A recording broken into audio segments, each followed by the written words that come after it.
Their turnover. Cavaliers come back the other way. 9 turnovers for the Knicks. Garland 3. The Cleveland Cavaliers have been busy retooling their supporting cast after a successful regular season ended in disaster a few months ago.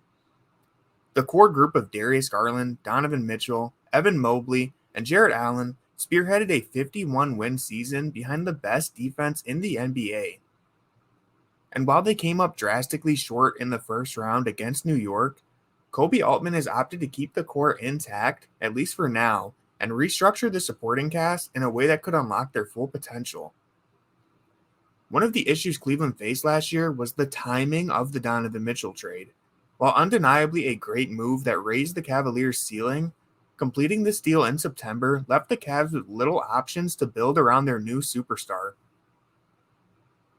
That's why an ill-fitting supporting cast seemingly held back one of the more promising starting lineups in the NBA. You'd never know the Cavs finished second in net rating by looking at their swift exit from the playoffs, but this core group has legit talent that is worth building around. That's why the Cavs have taken a cautious approach to addressing all of their biggest needs.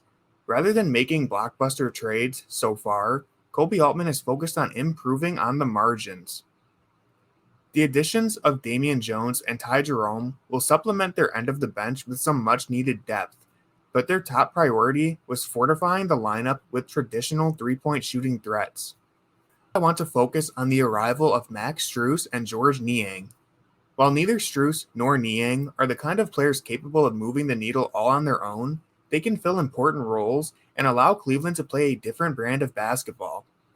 Last season, Strus made 197 three-pointers, which would have ranked second on the Cavaliers. Meanwhile, Niang made 154 three-pointers, which would have been third in Cleveland. Needless to say, the Cavs didn't have many volume shooters last season, and it led to their downfall in the playoffs. But the addition of 2 role players who can jack up three-pointers is exactly what Cleveland needed to grease their wheels on offense. And Niang's ability to play small ball 4 will help stagger Cleveland's non-shooting big men, opening up the floor and replicating the success they had with Kevin Love and Lauri Markkanen in the past. Splitting Mobley and Allen's minutes by pairing them with a true shooter like Niang is vital. I truly think the loss of Love and Markkanen in subsequent seasons is what hurt the Cavaliers' offense most, as none of Cleveland's other forwards were capable of stretching the floor. Niang's fit is almost perfect for this, and the 20 minutes a night that he can provide should be enough to jolt the offense and create more scoring opportunities for Mobley once Allen goes to the bench. The only real issue is Niang's lack of rim protection and rebounding ability. He brings all the same defensive deficiencies as Love, only without being an elite rebounder. But for a 40% three-point shooter who can breathe new life into the Cavaliers' offense, this trade-off seems worth it. And Niang's 52% clip from the corners was only beaten by Michael Porter Jr. last season. As for Strus, his place in the starting lineup seems all but cemented. The Cavs desperately searched for a full-time starter last season, but each candidate fell short. Dean Wade quickly lost his starting gig, while Lamar Stevens never quite had a chance. Isaac Okoro took vital steps forward as a shooter, but was ultimately ousted from the rotation once the playoffs started. Karis LeVert was put in his place as the best individual player of the bunch, but I still think that it's clear LeVert's role on this team is to be a sixth man. That brings us to Cedi Osman, who was featured in the sign and trade to acquire Strus. Some fans feel concerned the Cavs traded Cedi for someone who provides the same value, but a few inches shorter. And while Strus and Cedi seem similar at first glance, there are some factors that separate them, most notably the way they are defended by opponents. NBA.com defines wide open shots as attempts that are taken with a defender 6 or more feet away. By this standard, nearly 70% of Osman's three-point attempts last season were considered wide open.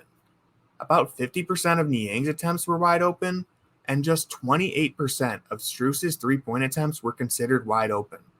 That's because no one in their right mind would dare Max Strus to shoot open three-pointers against them. As a result, he ranked in the 4th percentile for openness according to Basketball Index. Compare this to Cedi, who was in the 87th percentile, meaning he was one of the least defended shooters in the NBA last year. Opponents were able to recognize when it wasn't Cedi's night and would quickly begin cheating off him defensively. This was a backbreaker in the playoffs, as none of Cleveland's wings could demand attention from the Knicks, allowing them to pack the paint and blow up actions with an extra defender roaming the floor. But what's interesting is Altman, Strus, and Niang all shot above 40% on their wide open attempts. This tells me that reputation matters in the NBA. Altman is seen as an erratic shooter who either shoots the lights out or draws a blank entirely. For every perfect 4 of 4 shooting night Altman has, he delivers an 0 for 6 disaster to obey the law of averages. In contrast, Strus and Niang are generally seen as more consistent shooters. There is less variance in their night-to-night performance, and opponents tend to respect Niang and Strus as legitimate shooting threats who will punish you for leaving them open. I think this clip from his Philadelphia game perfectly describes the Cedi Osman experience. He finished 3 for 10 from deep, airballing numerous attempts. Osman high arcing and way off. Shot clock kicks. Okoro extra feed. Osman airball. Between these two teams could factor into playoff positioning. Philadelphia a 3-game edge on Cleveland right now. Boy, Osman has had some attempts that have just been so off for a good shooter. That one is good. Here's Osman. Cleveland needs it. That's not going to do it.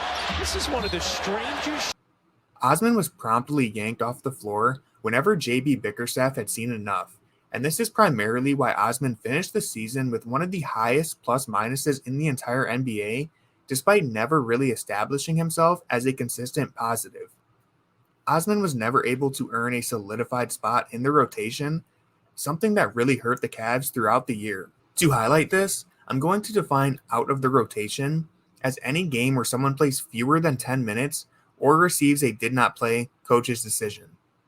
This puts Osman out of Cleveland's rotation for 16 games last season. Compare this to Strus, who appeared in 80 games and was only ever out of Miami's rotation twice.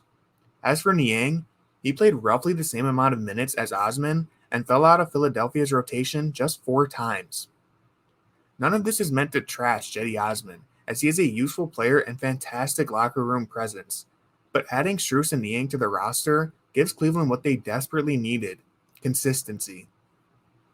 Knowing who will be on the floor and what to expect each night should make a huge difference for this Cavaliers team. And this brings me to my next point: the change of style Strus and Niang provide. One of Cleveland's biggest problems last season was their all-around lack of variety on offense. Most of the Cavs supporting cast was either only capable of shooting from the corner or unable to shoot the ball at all. Their lack of off-ball movement made the offense feel stagnant. And even if they were roaming the perimeter, none of Cleveland's wings demanded much attention from the defense. But with Strus and Niang, the Cavs gained 2 weapons that can shift the defense simply by running around a screen. Dribble handoffs, pick and pops, ghost screens, all the staples of modern NBA offense will now be readily available to Cleveland. Whereas in the past, these options only really worried a defense if Darius Garland or Donovan Mitchell were the ones handling the ball.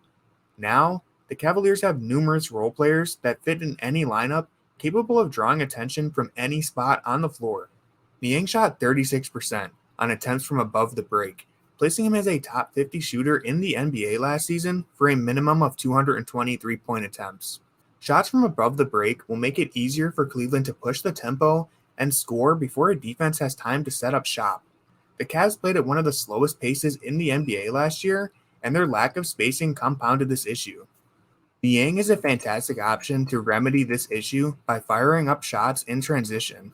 And so is Strus, who attempted 401 above the break three-pointers last season, which is only 11 fewer three-point attempts than Darius Garland took from any spot on the floor last year, and nearly 100 more than Karis LeVert. Again, the Cavs didn't have many volume shooters on the roster, and while Strus shot just 30% from above the break last season, it's worth noting he was an efficient 38% the year before, and teams still continued to respect his three-point shot by jumping all the way out to defend him on these pull-up shot attempts. This is something that will stretch the floor for Cleveland in a way that just wasn't possible last season. And it's also worth mentioning, Strus made the 3rd most corner three-pointers last season on 45% shooting, the best of anyone to attempt at least 150 corner threes. This is my final point about Strus. He is not the most cemented scoring threat in the NBA, and there are some concerns about his efficiency. But he is a volume shooter who has earned respect due to his prolonged stretches of quality scoring, even in the playoffs. Cleveland will need Max Strus to uphold the reputation he has built for himself as a quick-trigger threat who will shoot from anywhere on the floor. Because if his shooting percentages plummet, Cleveland could find themselves right back in the same boat with limited spacing. But it's much harder to shake a reputation than it is to build one, and I have to imagine Max Strus will get better shots playing next to Darius Garland and Donovan Mitchell, solely off of their ability to draw defenders to themselves and then kick out to the perimeter. All this to say, Strus is entering the most important season of his career and will have to truly arrive as a premier three-point shooter if he doesn't want to go down as one of Cleveland's biggest free agency disappointments. The path to success has been laid out in front of him, and all that's left for Strus is to fill his role. The same can be said for Niang, though the bar for him is much lower. To wrap this up, Cleveland has made two crucial moves to fortify their lineup and provide a breath of fresh air to the offense. The consistency and volume both Strus and Niang have the potential to provide might not be enough to single-handedly make the Cavs contenders, but this change of style should put the core four in a better position to make the internal leap they need to make in order to compete for a title in the near future. Good screen by Adebayo, and it freed up Strus for another three ball.